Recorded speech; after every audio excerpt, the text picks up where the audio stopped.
Was Trump on that flight? 4 words. That's all it took to shatter the carefully constructed wall of silence that the Department of Justice had been building for months. Senator John Kennedy locked his eyes on Todd Blanche, the man sitting before Congress, not as Trump's personal defense attorney this time, but as the Attorney General of the United States, and delivered those words like a blade. I'm asking you a simple question, and today you are not his lawyer. Today, you are sworn to tell the truth to the American people. So I'm going to ask you again, was Trump on that flight? 7 documented flights, Epstein's private jet, Palm Beach to New York, 1993 through 1997. And the question everyone wanted answered was now sitting directly in front of Todd Blanche. But before we get to what Blanche said, or rather what he refused to say, you need to understand exactly how we arrived at this moment. Because this wasn't just a hearing. This was a reckoning 7 years in the making. And the man asking the questions had done his homework. Senator Kennedy walked into that room with a single manila folder. He placed it on the desk without drama, without theatrics. He didn't need any. The documents inside were drama enough: flight logs, email chains, a 2002 magazine interview, and a name that appeared in every single one of them. The same name that now appeared at the top of the document authorizing the partial release of the Epstein files. The same name that had somehow been scrubbed from the very pages of those files before they reached the public. Kennedy leaned forward into the microphone. His voice was steady, measured, dangerous. Mr. Blanche, he began, you received approximately $10 million to represent Donald Trump in legal proceedings. Is that correct? Blanche shifted almost imperceptibly in his chair. His jaw tightened. Senator, I'm here today as the Attorney General, not in my prior capacity as...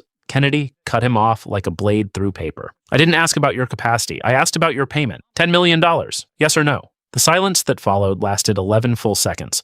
Reporters in the press gallery stopped typing. Staff members exchanged glances they tried to hide. And Todd Blanche, the Attorney General of the United States, sat with his hands flat on the table and said nothing that answered the question. That was the first crack in the wall. Here is what the American public deserves to know. The flight logs recovered from Epstein's estate and subsequently entered into federal court records show Donald Trump's name appearing as a passenger on Epstein's private jet on at least 7 separate occasions between 1993 and 1997.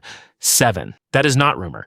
That is not political opposition research. Those are documented records in federal possession, the same federal possession that Todd Blanche now oversees. Trump has stated, repeatedly and forcefully, that he never visited Little St. James, Epstein's private island, and Kennedy was not challenging that specific claim. What Kennedy was challenging was something far more specific, something Blanche could not explain away. You were on those planes together, Kennedy said, his voice dropping to a register that made the room even more uncomfortable than his shouts had. What happened on those flights? Where did they go? Who else was on board? And why are those passenger manifests not part of the public release?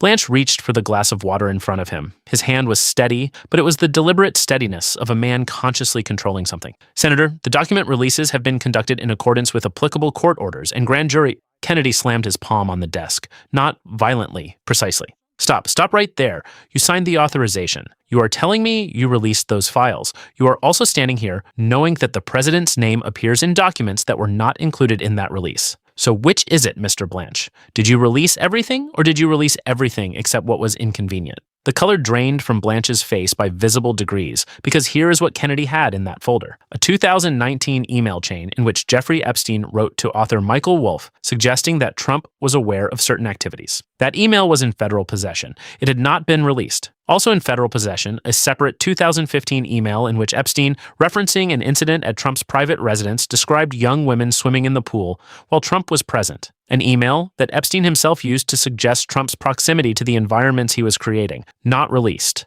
And then there was this. The FBI, during its raids on Epstein's properties in 2019, recovered video recordings, hard drives, surveillance materials from residences on multiple continents. Materials that were logged, cataloged, and transferred into federal custody.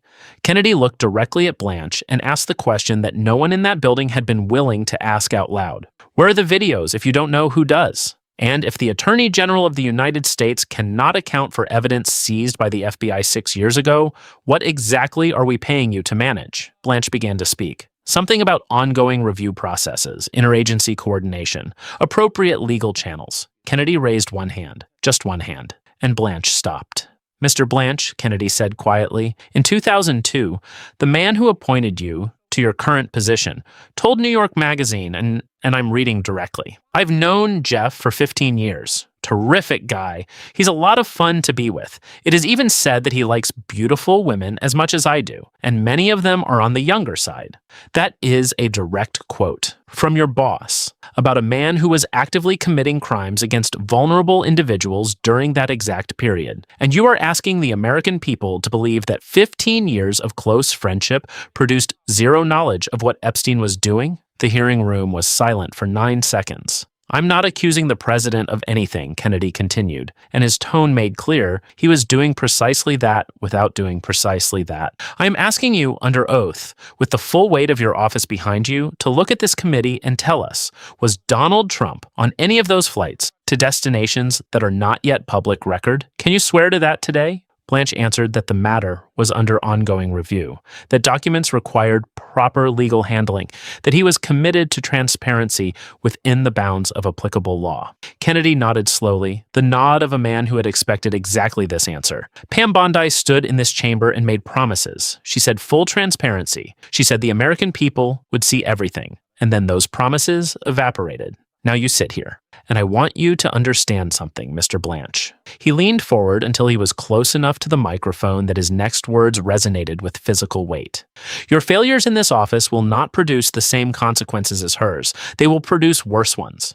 Because you are not just the Attorney General. You are the man who spent years inside this story, as counsel, as confidant, as someone who knows exactly what those files contain. And when the truth comes out, and it will come out, the question won't be what you didn't know. The question will be what you chose not to see. Blanche reached for the water glass again. This time, his hand wasn't quite as steady. Kennedy spread his hands flat on the table. The American people are not stupid, Mr. Blanche. Members of Congress are searching for documents across multiple jurisdictions because the DOJ has not provided them. Victims and real human beings who cooperated with federal investigators, who gave sworn testimony, who named names, are waiting. And those responsible for unconscionable acts against vulnerable individuals should not be permitted to continue living without consequence while the evidence sits in boxes under federal seal. He paused. Let every camera in the room find his face. Trump said he removed Epstein from Mar-a-Lago because of inappropriate behavior toward female staff. If that's true,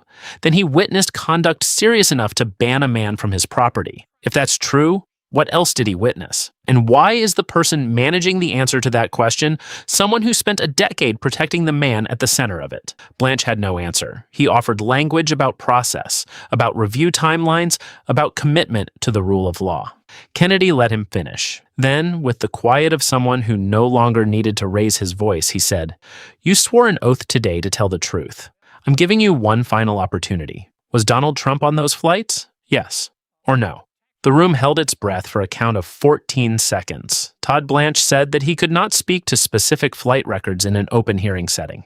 Kennedy closed the manila folder, slowly, deliberately. The sound of it seemed to echo. "Then we're done here," he said. "For now."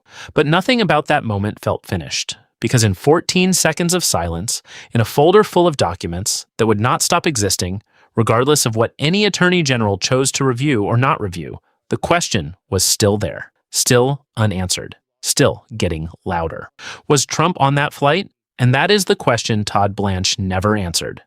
Because the issue was never only about one flight. It was about who controlled the information, who controlled the files, and whether the American people were getting the full truth. But the deeper you look, the harder one question becomes to ignore. What the public record shows, not allegation, not theory, but documented fact, is this. Jeffrey Epstein attended Donald Trump's 1993 wedding to Marla Maples at the Plaza Hotel. The two were photographed together at Victoria's Secret fashion shows and after-parties in 1997 and 1999.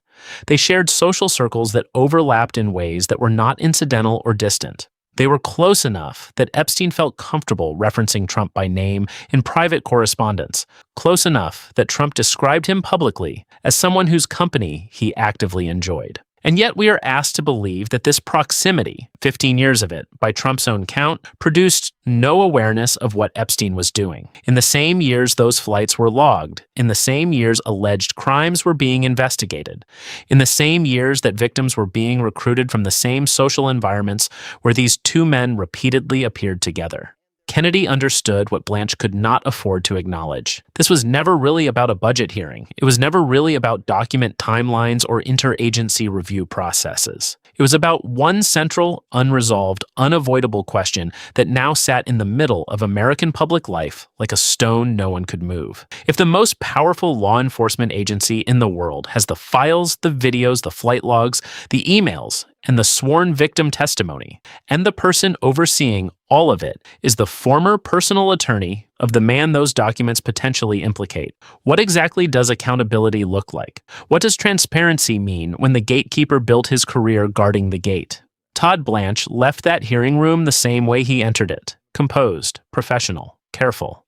But something had shifted in the chamber and everyone present felt it. The folder was closed. The questions were not.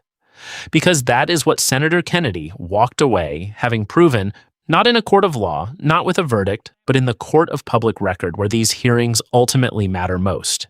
He had demonstrated in real time on camera before a national audience that the man responsible for answering the country's most pressing questions about Epstein had chosen in every critical moment not to answer them.